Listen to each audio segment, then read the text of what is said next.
मृत्यु को अंत नहीं मानना। मीराबाई का चरित्र भी चल रहा है, साथ में भागवत जी की कथा भी चल रही है। कलिकाल में वही माधवी जिनके विषय में हम कल सुन रहे थे, वही माधवी आज से लगभग 550 वर्ष के अंतराल पूर्व में राजस्थान की धरती पर श्री राव दूधा जी महाराज, बहुत ध्यान से सुनिएगा सब लोग, बिल्कुल हिलो डोलो नहीं, पसीना हमें पहुंचो ही मत, आन दो, सुनो ध्यान से। श्री राव दूधा जी महाराज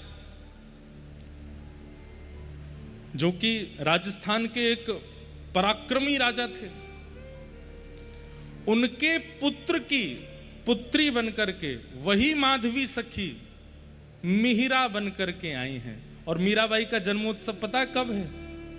शरद पूर्णिमा आने वाली है। आगामी शरद पूर्णिमा मीराबाई का जन्म तिथि है, जन्म तारीख है। इसी दिन मीराबाई का जन्म हुआ। बड़े बड़े भक्त जन्मे हैं पूर्णिमा के दिन। और बताएं, पूर्णिमा पर विशेष रूप से 2 लोगों के जन्म सुने जाते हैं। वैसे तो अनेक हैं, पर कृष्ण भक्ति में जिनका विरह ऐसा है कि जिस विरह सागर में कितने डूब जाते हैं, उसमें पहला नाम मीराबाई। अब पहला दूसरा नहीं बोलेंगे, एक नाम मीराबाई और दूसरा नाम श्रीमन चैतन्य महाप्रभु, वो भी पूर्णिमा को जन्म, वे भी पूर्णिमा को प्रकटे। और श्री चैतन्य महाप्रभु के चरित्र में तो आता है कि महाप्रभु श्री चैतन्य का जैसे ही प्राकट्य हुआ उसी समय ग्रहण लग गया।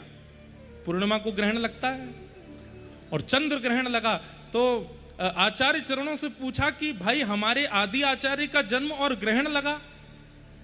तो बोले ग्रहण लगा नहीं है, जबरदस्ती हुआ है। बोले क्यों? बोले चंद्रमा ने, ग्रहण में क्या होता है, चंद्रमा छुप जाता है, चंद्रमा ने स्वयं को छुपा लिया है। बोले क्यों? बोले मेरी आवश्यकता नहीं है, गौर चंद्र प्रकट हुए हैं पृथ्वी पर, एक चंद्रमा प्रकट हो चुके हैं, तो मेरी आवश्यकता क्या है, इसलिए ग्रहण लग गया।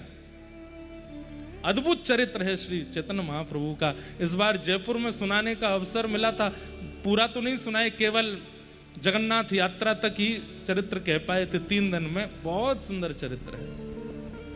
ऐसी मीराबाई का चरित्र भी बहुत सुंदर है।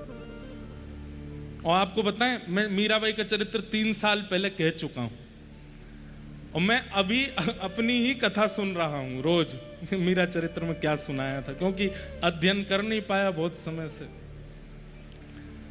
राव दूधा महाराज, उनकी पौत्री के रूप में, पुत्र की बेटी के रूप में मिहिरा का जन्म हुआ। अपभ्रंश होकर के पूरी संसार उनको मीरा कहने लगा। उनका नाम मिहिरा है। शरद पूर्णिमा का दिन, आहा, मीराबाई का जन्म हुआ। धीरे धीरे मीराबाई बड़ी होने लगी। बचपन से ही मीराबाई के लक्षण सामान्य बालकों जैसे नहीं है। बालकों को खेल खेलना पसंद है और मीराबाई को सेवा देखना अच्छा लगता है। जब घर के बड़े बुजुर्ग सेवा करते हैं अपने ठाकुर जी की, मीराबाई का वही खेल है, वही देख करके खुश होती है। राव दूधा महाराज के और दादाजी की बड़ी लाडली है मीराबाई। राव दूधा महाराज की बड़ी प्यारी है। बहुत सुंदर चरित्र है, ध्यान से सुनना। तो मीराबाई धीरे धीरे बड़ी होने लगी। मेड़ता में राव दूधा महाराज ने नियम बना रखा है कि कोई भी संत महापुरुष राजस्थान आए, उनके लिए द्वार खुले हुए हैं। हमारे राजभवन के बाहर एक संत निवास बना रखा है। जितने भी संत आए वहां आकर के रहिए, खाइए, पीजिए, अपना भजन कीजिए। कोई समय की अवधि नहीं, कितने दिन रुकना है, कितने दिन में जाना है, जैसा कहेंगे वैसी सेवा। और अगर कोई संत अपने ठाकुर जी की सेवा लेकर के आए हैं तो उनको वहां नहीं, उनको राजा अपने घर में रखते हैं, अपने भवन में रखते हैं कि भाई ठाकुर जी की सेवा है। और घर की सारी स्त्रियों को, रानियों को, सबको आज्ञा करते हैं कि एक महाराज जी आए, उनके ठाकुर जी की सेवा, अपरस में भोजन बनाओ, अपरस में सब सामग्री सिद्ध करो। ऐसे श्री राव दूधा जी महाराज, और वैसे ही मिल गई उनको मीरा। मीरा को बहुत सुख मिलता है इन सब चीजों में। कथा होती है, सत्संग होती है, वार्ता होती है, मीरा बाई सबसे आगे बैठती हैं, श्रवण करती हैं।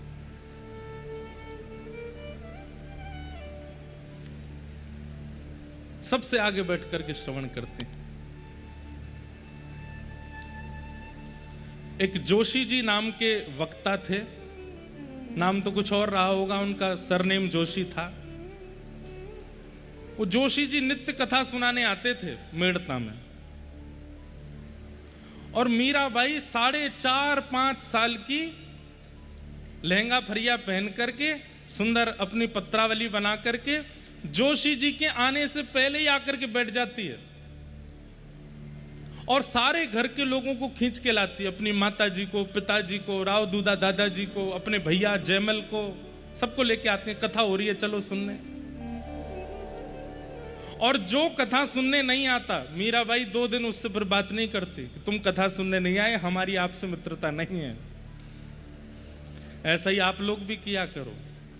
जो वृंदावन जावे तो मना करे, कथा में आवे तो मना करे, अच्छा अनफ्रेंड कर दो उसको, ब्लॉक मार दो व्हाट्सएप पे। फोन करे, भैया डीपी नहीं दिख रही है, बोले नहीं दिखेगी। क्यों, क्या बात होगी? बोले तुम कथा में नहीं आए, हमने बुलाया फिर भी नहीं आए। मीराबाई ऐसी सबसे आगे बैठ करके कथा सुनती हैं। और ये तो पहला आश्चर्य। और दूसरा आश्चर्य क्या है, जोशी जी कथा सुना रहे हैं और बड़े बुजुर्ग कोई झोंके ले रहे हैं, कोई सो गया है, कोई उबासी ले रहा है, कोई पानी पी रहा है, कोई कुछ कर रहा है, कोई पंखा जल रहा है, कोई पसीना पोंछ रहा है। लेकिन मीराबाई 4.5 वर्ष की लाली, और उसके नेत्रों से आंसू गिरते रहते हैं। कभी अपने आंसू पोंछती है, कभी सिसक सिसक के रोती हैं। राव दूधा जी देखते हैं, लाली तू काय को रोवे, इधर आ। अपनी गोद में बैठा लेते हैं, वहां बेटी बेटी सुनती है, रोती रहती है। कथा विश्राम हुई, सब लोग व्यास मंच पर जाकर के प्रणाम कर रहे थे। तो जोशी जी ने कहा, आप लोगों को कथा समझ में आई? किसी की कोई जिज्ञासा हो तो हमसे पूछ लेना। सब लोग बोले नहीं नहीं, हमें तो समझ आ गई, कोई जिज्ञासा नहीं है। जोशी जी एक एक आदमी से पूछ रहे हैं, कथा समझ में आई? सब कह रहे हैं हाँ बहुत बढ़िया कथा। लेकिन मीरा दूर से आ रही है, बोले मैं पूछूंगी। राव दूधा जी से कहती हैं, दादाजी व्यास जी से कहो मुझे कुछ पूछना है। राव दूधा जी बोले क्या पूछोगे? बोले उनसे ही पूछूंगी। छोटी सी मीरा अपनी दादी, अपने दादाजी की उंगली पकड़ करके व्यास जी के पास आती है। व्यास जी माला लेकर के राव दूधा जी को पहनाते हैं, महाराजा हैं। राव दूधा जी कहते हैं, हमें तो कुछ नहीं पूछना, पर हमारी लाली को आपसे कुछ पूछना है।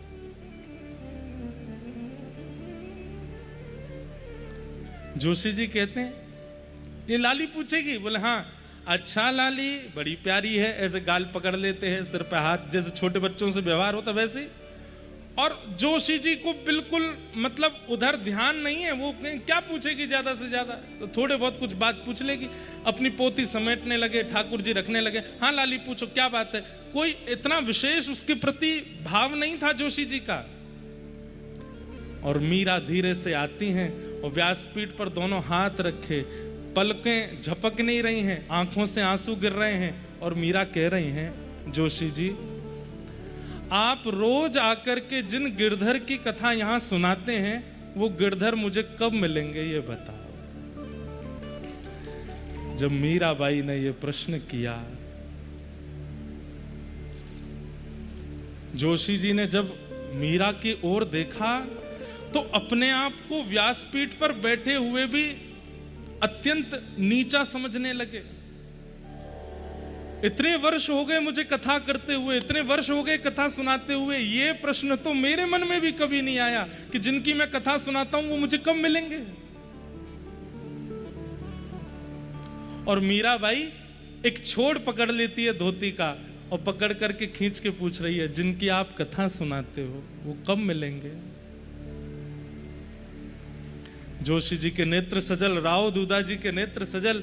मीराबाई को तुरंत उठा करके अपने गोद में बैठा लेते हैं और हृदय से लगा करके सजल नेत्रों से जोशी जी कहते हैं, मीरा तुझे कब मिलेंगे ये तो मुझे नहीं पता, पर तेरी भावना से, तेरे विचारों से, तेरे स्वभाव से ऐसा मैं कह सकता हूं कि तेरी वजह से हजारों को मिलेंगे, तेरे कारण हजारों को कृष्ण मिलेंगे। मीराबाई कहती मुझे मिलेंगे ना? हाँ मिलेंगे लाली, क्यों नहीं मिलेंगे, बस आप कह दो कि मिलेंगे। हाँ मिलेंगे। जा रही हैं उतर करके, फिर पीछे, मिलेंगे ना मुझको? बोले हाँ मिलेंगे। वो जैसे लीला करते हैं व्रज में, मेरे साथ भी करेंगे ना? बोले हाँ करेंगे। मैं तैयारी कर लूं, मटकी मंगा लूं, मक्खन निकाल लूं, दही की व्यवस्था कर ले, जा कर ले। दौड़ करके जाती है मीराबाई अपनी माँ के पास, मक्खन निकालो, दही मंगाओ, छीके पर टांग दो। क्यों? जोशी जी बोल के गए हैं गिरधर आएंगे, मेरे पास आएंगे। कथा सुनते सुनते हम लोगों का जीवन निकल रहा है, ऐसा विश्वास, ऐसी भावना हमारे चित्त में कभी नहीं आई। ऐसे ही नहीं मीरा बन गई वो, उनका भाव तो देखो।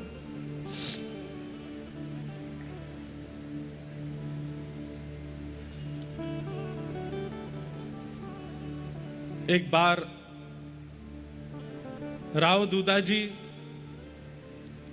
तीर्थ यात्रा के लिए जाते थे, महीने 2 महीने में। अब की बार द्वारिका की तरफ जा रहे थे, वहीं बीच में एक स्थान पड़ता है जिसका नाम है डाकोर जी। वहां पर रणछोड़ राय भगवान का मंदिर है। डाकोर जी की यात्रा पर जा रहे थे। अब सब परिवार के लोग नदी के किनारे कहीं रुके हैं, भोजन प्रसाद पा रहे हैं, और मीरा नदी के तट पर बैठी सामने की ओर देख रही है। 4.5-5 साल की है मीरा। राव दूधा जी आते हैं, लाली तुम भोजन नहीं करोगे? तो कहती दादाजी देखो सामने एक संत बैठे हैं। मतलब ये भी एक भक्ति का प्रमाण है बंधुओं। ठाकुर जी जिसको चुन लेते हैं ना, उसकी दृष्टि कैसे भी स्थान में वैष्णव को खोज लेती है, वैष्णव का दर्शन कर लेती है। एक बात आपने अनुभव की हो, पता नहीं, नशेड़ी व्यक्ति होता है ना, जो नशा करना जानता है और नशे का बड़ा आदी है, वो कैसी भी सभा में चले जाए, वो ब्याह में भी चला जाता है, वहां अपने जैसों को ढूंढ लेता है। कामी व्यक्ति दूसरे कामी को ढूंढ लेता है, लोभी व्यक्ति दूसरे लोभी को ढूंढ लेता है, व्यसनी व्यक्ति व्यसनी को ढूंढ लेता है, पर भक्त भक्त को नहीं ढूंढ पाते।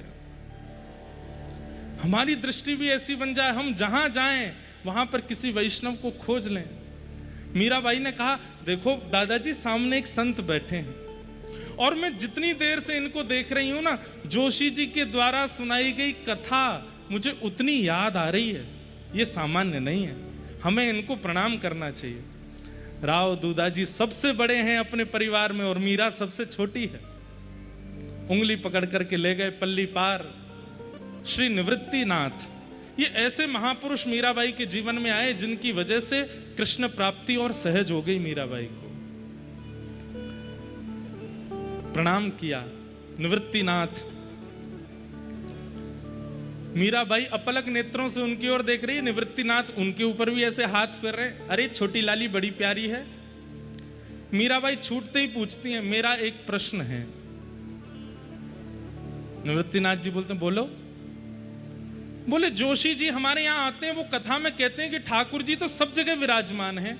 खम वायु अग्निम सलिलम महिम च ज्योतिम से सत्वान दृशो द्रुमादीन सरित समुद्राम से हरे शरीरम यत्किंच भूतम प्रणमेत अनन्यम। सब जगह जब परमात्मा है तो फिर दादाजी हमको तीर्थ यात्रा कराने के लिए डाकोर जी क्यों लेके जा रहे हैं? हमको उनके दर्शन के लिए तीर्थ क्यों जाना पड़ता है?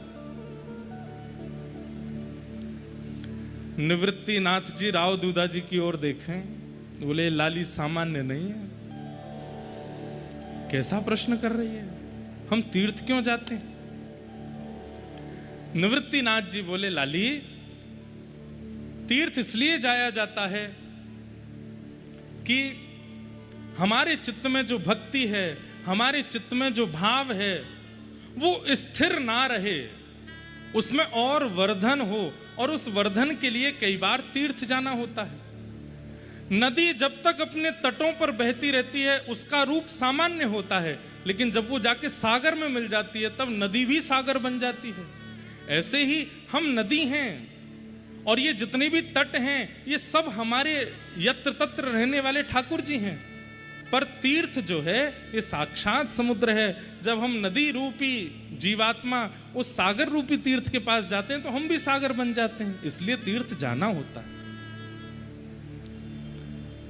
उसी समय निवृत्तिनाथ जी ने राव दूधा जी से कहा, बोले इस लाली को योग, साधना और वेदों का ज्ञान मैं दूंगा, मेरा वचन है आपको, ये सामान्य नहीं है। तो बीच में कथा आती है कि डाकोर जी की पूरी कथा सुनती गई निवृत्तिनाथ जी से मीराबाई रास्ते भर, कि डाकोर जी कैसे आए, वहां पर ठाकुर जी कैसे विराजे, मुझे सब बताओ। निवृत्तिनाथ जी जब लौट करके आए तो राव दूधा जी से बोले, अब मैं आपकी पुत्री को 1-2 साल तक योग साधना की विद्या दूंगा। ठीक है। 4 दिन ही निकले थे, 4 दिन में ही निवृत्तिनाथ जी अपना सारा सामान बिस्तरा सब बांध करके जाने लगे। तो राव दूधा जी बोले, भगवान आप तो बोले थे कि 1-2 साल लाली को कुछ सिखाएंगे पढ़ाएंगे, आप तो अभी 4 दिन में ही जाने लगे। निवृत्तिनाथ जी के नेत्र सजल हो गए, बोले 4 साल में जो साधन सीखना चाहिए वो आपकी लाली 4 दिन में सीख गई है। इसे क्या नहीं आता है? मैं जो विषय बोलता हूं तुरंत याद कर लेती है, मैं जो ध्यान बताता हूं ये तुरंत कर लेती है। अरे कई बार मेरे ध्यान करने पर मेरे आराध्य का दर्शन नहीं होता, पर ये ध्यान लगा करके मेरे आराध्य की बातें मुझे बता देती है। ये सामान्य नहीं है। बंधुओं, अभी तक तो सब घर के लोग हंसते थे, प्रसन्न होते थे कि संत आके कह के जाते हैं कि आपकी लाली सामान्य नहीं है, लेकिन अब सबको चिंता होने लगी। वो सच में असामान्य है, सामान्य नहीं। बंधुओं, एक बात बोलूं, वो भक्ति भक्ति ही क्या, जिस भक्ति से पति को चिंता ना हुई हो, पत्नी को चिंता ना हुई हो, परिवार वालों को चिंता ना हुई हो, मित्र आदियों को चिंता ना हुई हो, आपके आसपास रहने वालों को आप थोड़े अबनॉर्मल ना लगे हों, भक्ति कैसी? सत्य बता रहे हैं हम। जब हमारे पास माता पिता आते हैं ना, महाराज जी ये लाला को समझाओ आप, ये तो ऐसा हो गया है, मन से मुझे बड़ी प्रसन्नता होती है। चलो चिंता हो रही है, इसका मतलब भक्ति अच्छी है। संसारी लोगों को आप अपने से विलग दिखने लगोगे, अपने से विचित्र दिखने लगोगे।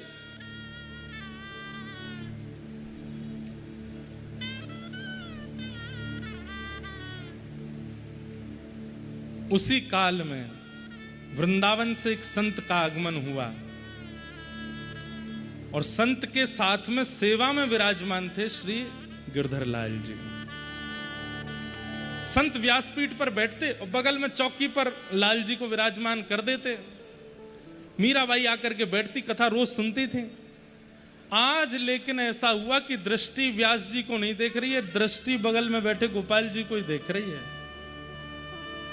व्यास जी पूरी कथा सुना गए, लेकिन मीराबाई के नेत्र हटे नहीं, और अपने दादाजी के पास गई, राव दूधा जी से जाकर के बोली, ये कौन है?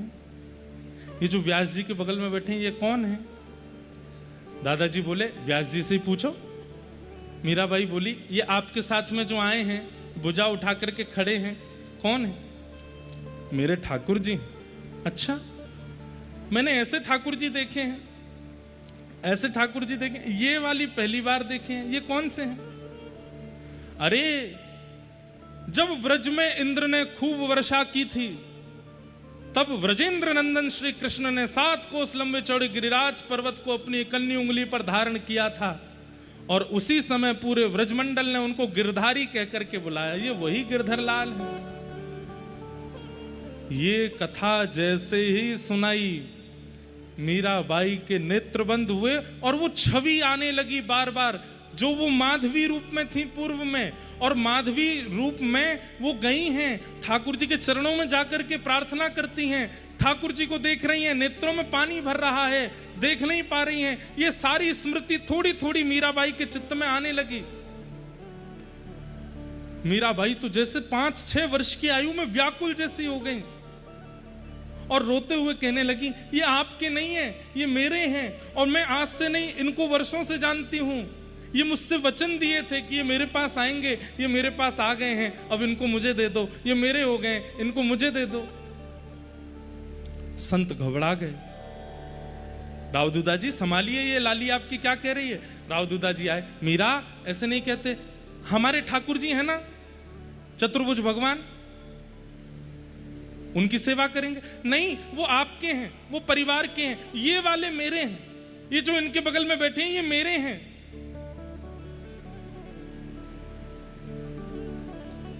राव दूधा जी जैसे तैसे मीराबाई को ले गए।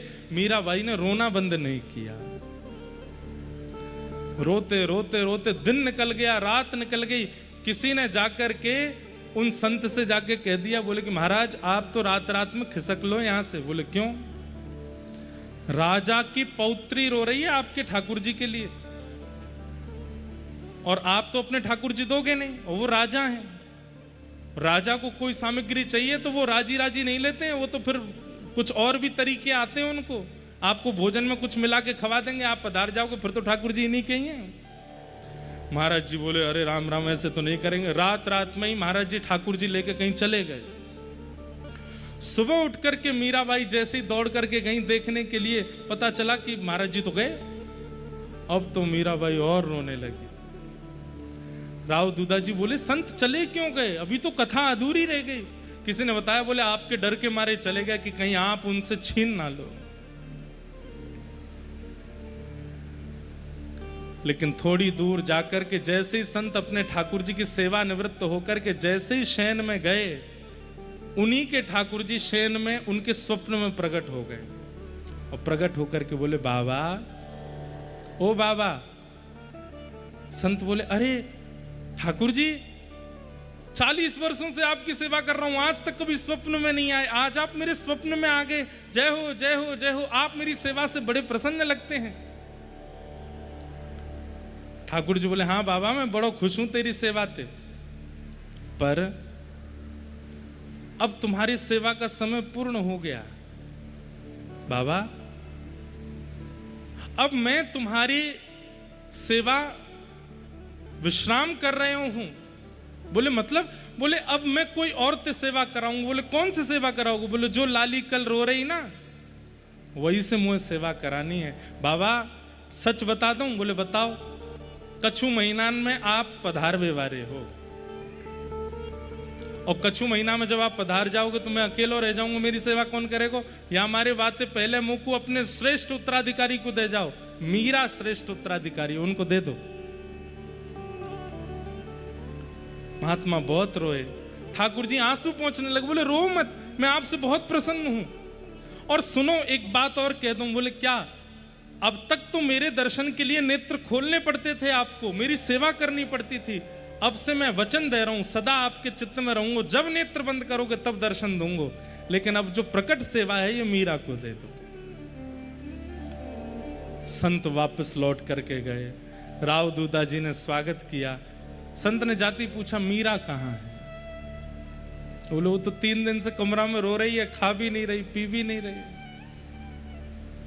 संत पहुंचे हैं मीरा के पास, और अपने सेवा के 40 साल के सेवा के ठाकुर जी ले जाकर के मीराबाई के सामने पधरा दिए।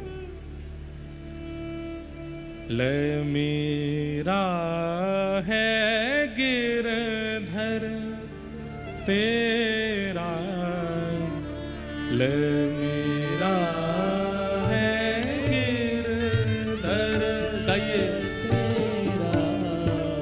ले मीरा है गिरधर तेरा, ले मीरा रे गिरधर तेरा।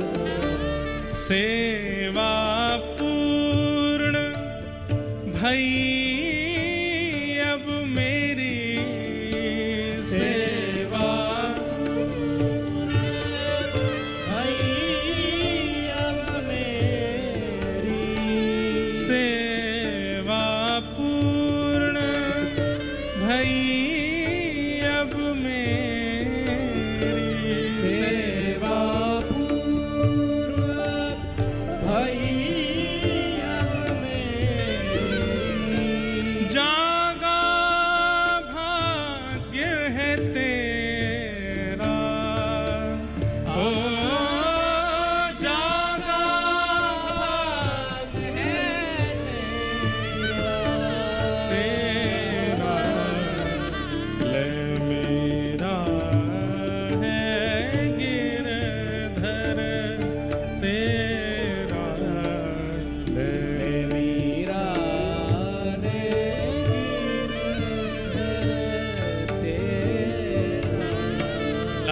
अब मेरी सेवा पूरी है गई है, अब ले ये तेरे ठाकुर जी। और देते समय संत के भी हाथ कांप रहे हैं, हृदय कांप रहा है। 40 सालों से जिनकी सेवा की है अब वो किसी और को देने पड़ रहे हैं।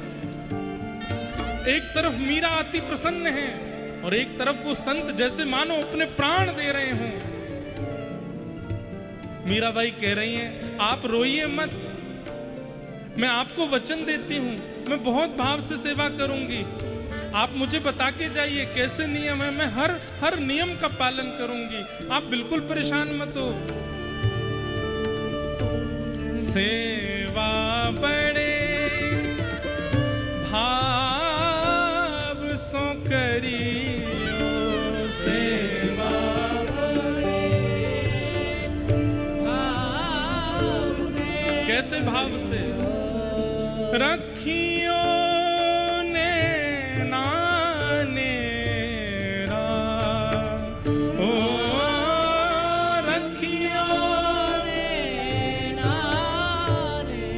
मतलब अपने नेत्रों के सामने ही रखियो इनको, एक क्षण के लिए भी ये तोते दूर नहीं हो, ऐसी सेवा करियो। सेवा बड़े भाव सो करियो, सेवा बड़े भाव से करियो। रखियो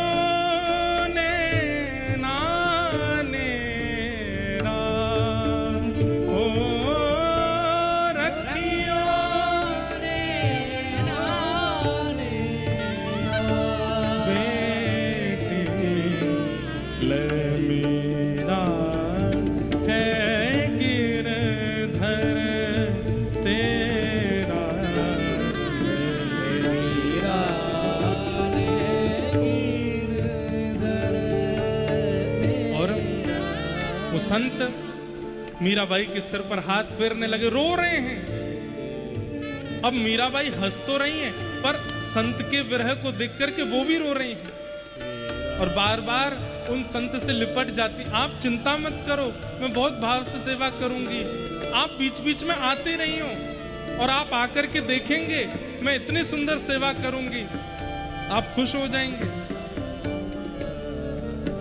संत ने पहले तो सिर पर आशीष दिया और जाते जाते मीराबाई के चरणों में प्रणाम करने लगे। मीराबाई घबरा गई, आप मुझे प्रणाम क्यों कर रहे हैं? मैं इस योग्य नहीं हूं, मुझे बहुत ग्लानि हो रही है, आप मुझे प्रणाम मत करो। अरे तू बड़भागिन है, तू ठाकुर जी को नहीं लाई है कहीं से, ठाकुर जी स्वयं चल के तेरे पास आए, मुझे आज्ञा दे करके आए हैं कि मुझे उसके पास जाना है। सो ही सुहागन प्रिय जाहिरी जे, सो ही सुहागन जाहिरी जे, सो ही सुहागन प्रिय जाहिरी जे,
संत ने अपने गिरधर लाल मीराबाई को प्रदान कर दिए।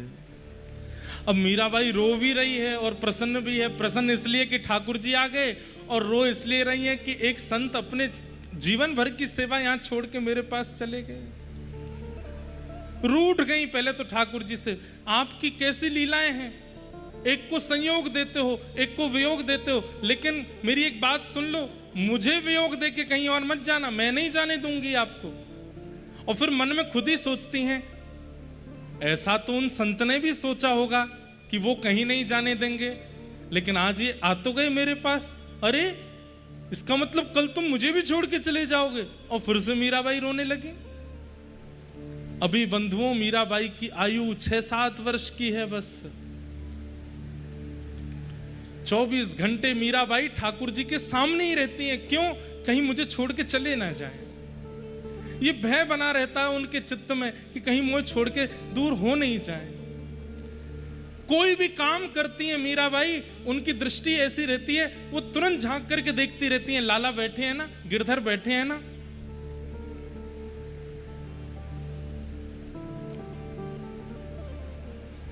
और फिर वही लीला जो मैं कल सुना रहा था। एक दिन बारात जा रही थी, मीराबाई ने पूछा ये क्या है माँ? माँ ने बताया ये बारात जा रही है और ये दुल्हा जा रहा है अपनी बींदड़ी को लेने। मीराबाई की जिद हो गई, मैं भी बींदड़ी हूं किसी की? बोले हाँ। और मेरे दुल्हा कौन है, मेरे बींद कौन है? पूछते पूछते रात हो गई। माँ बोली तू तो परेशान ही कर देती है मीरा, अरे बताओ ना मेरे बींद कौन है? सामने बैठे गिरधर लाल की ओर इशारा करते हुए मैया कहते ये हैं तेरे बींद। और बस मीराबाई ने जैसे ही देखा है ठाकुर जी को, उसी छवि रूप को निहारती रहती। बंधुओं, मीराबाई ने अपने जीवन का सबसे पहला पद क्या गाया पता है? जहां से उन्होंने पद गाना शुरू किया, मीराबाई के जीवन में सबसे पहला पद कौन सा आया? बहुत सुंदर पद है और उसके पीछे भी एक लीला है।